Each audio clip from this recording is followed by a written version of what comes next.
Hi everyone, Jackie here with Enjoying Life's Journey. Welcome back to the channel and welcome to our monthly budget report card. We're going to take a look at August. I did want to mention something that I guess it hasn't really dawned on me until now. I've been calling it my budget report card because I used to budget out my month here in my budget column, and then I would compare it to what I have actually spent. However, I've been doing it a little differently, so now basically what I do is my budget amount, if a number changes, I've been updating it over here because at the bottom of my, sorry, I went down to, at the bottom here, then it would show me that I had overspent by a certain amount.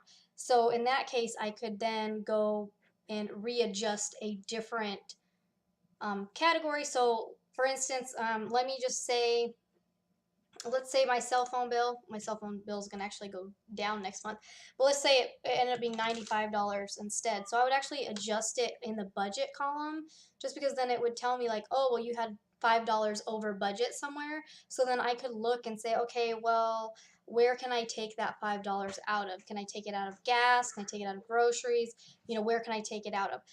So I've kind of been utilizing this a little bit different, so I can't really compare because my budgeted number at the end of the month is actually turning out to be the same as my actual number. So I don't want to call this my budget report card anymore because I'm not really judging how well I've done. Now, I've been doing this long enough that our budget's pretty consistent. So it's more or less, it's a budget at the beginning of the month. Like I budget every quarter and then I double check my budget at the beginning of the month. And then all these columns here is more or less my cash flow.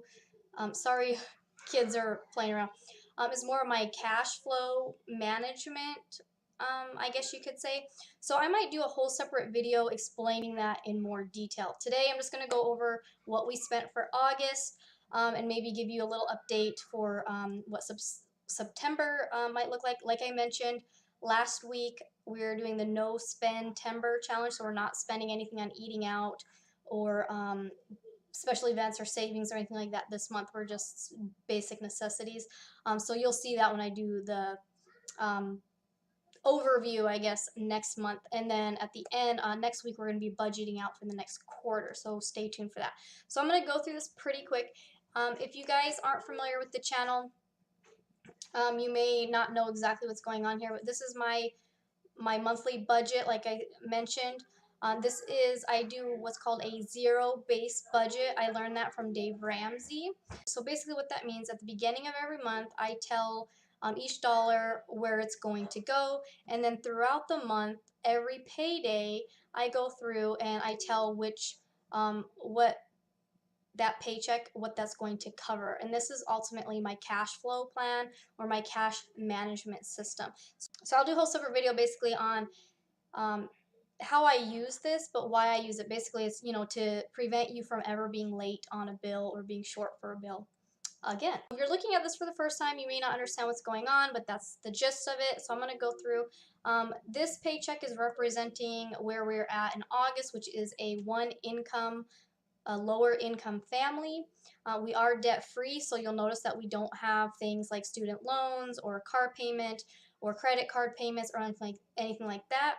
Okay, so basically here, so my first category is here. Let me come on over so you can see what these categories are.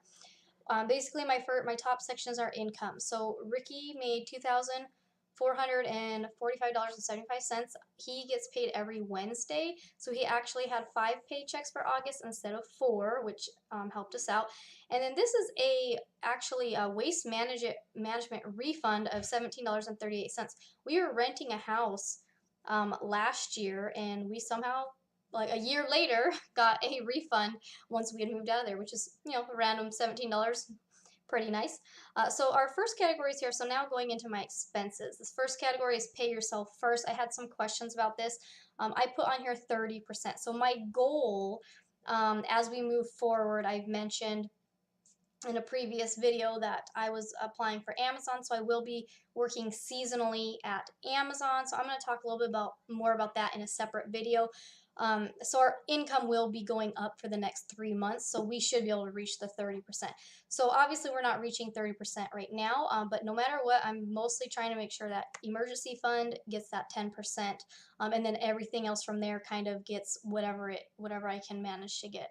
So we were able to put $233 into our emergency fund. Business growth. So this is in regards to my Amazon business. I'm selling books on Amazon, doing fulfilled by Amazon. So we spent $72.75 basically trying to buy inventory and stuff like that to bump that my inventory up. Personal, this is mine and Ricky's personal. So basically between $40 and $45 is what we spent in August. Giving gifts, $35.23. It was actually my daughter's 3rd birthday. You guys may have seen that in a few weeks ago. We posted our trip. We went up to a cabin for 4 days, and so we celebrated her birthday up there. And so this was just for the gifts and stuff that I got her for the being up there.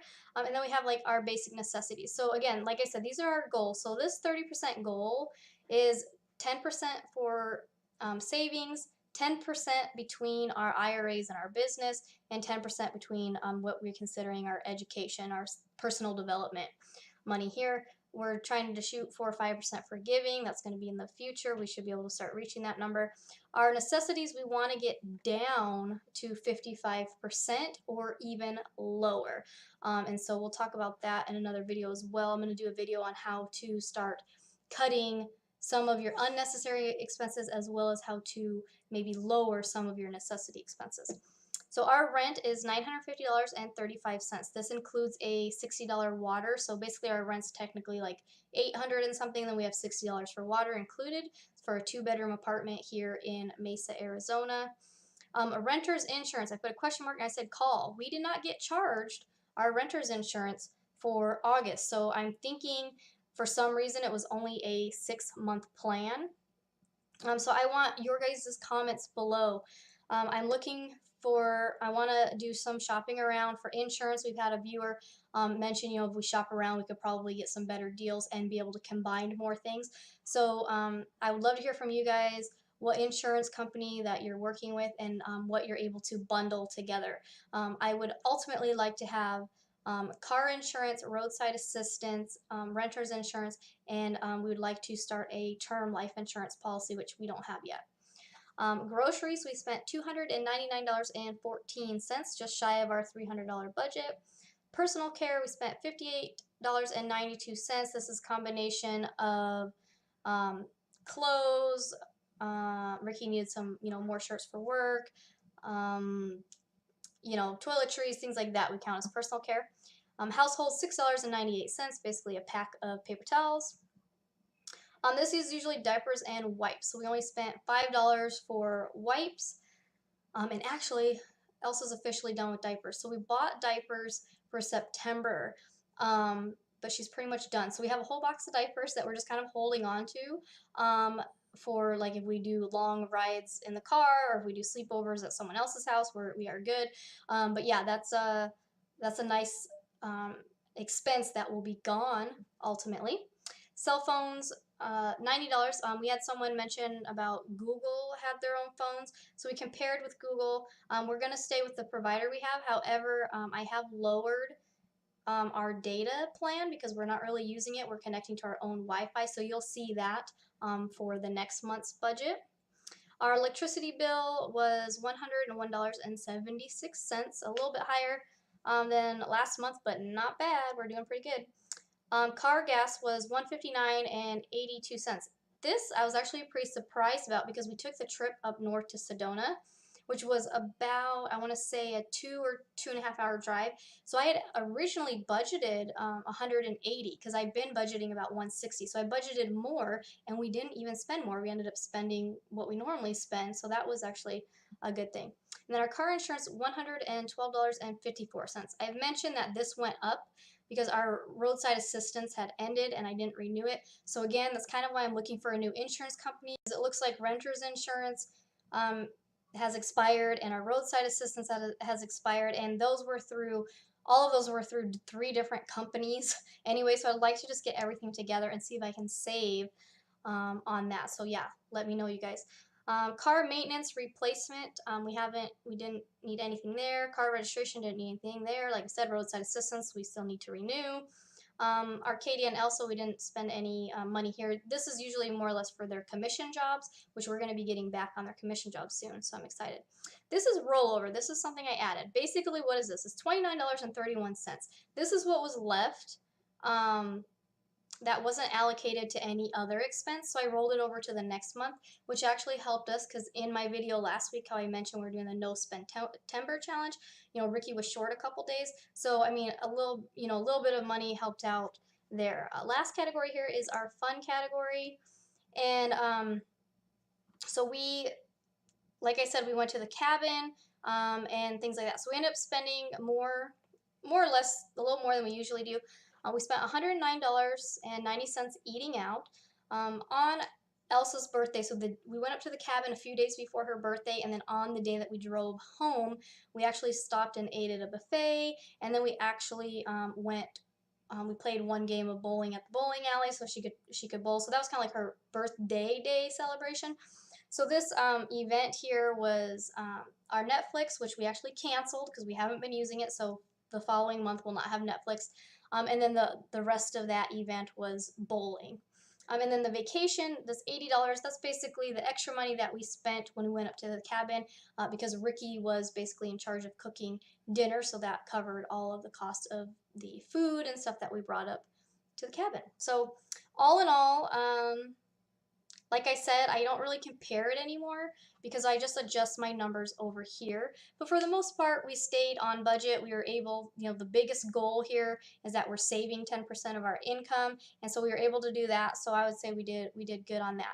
So like I mentioned, I'm going to do a separate video about Amazon a little more in detail simply because like I mentioned before, Ricky did the camper force last year, and I do the seasonal temp jobs. So I'm gonna do another video, just kind of like a story time video, going over what the difference is between them, in case you guys are interested in doing that, and as well talk a little bit more about what.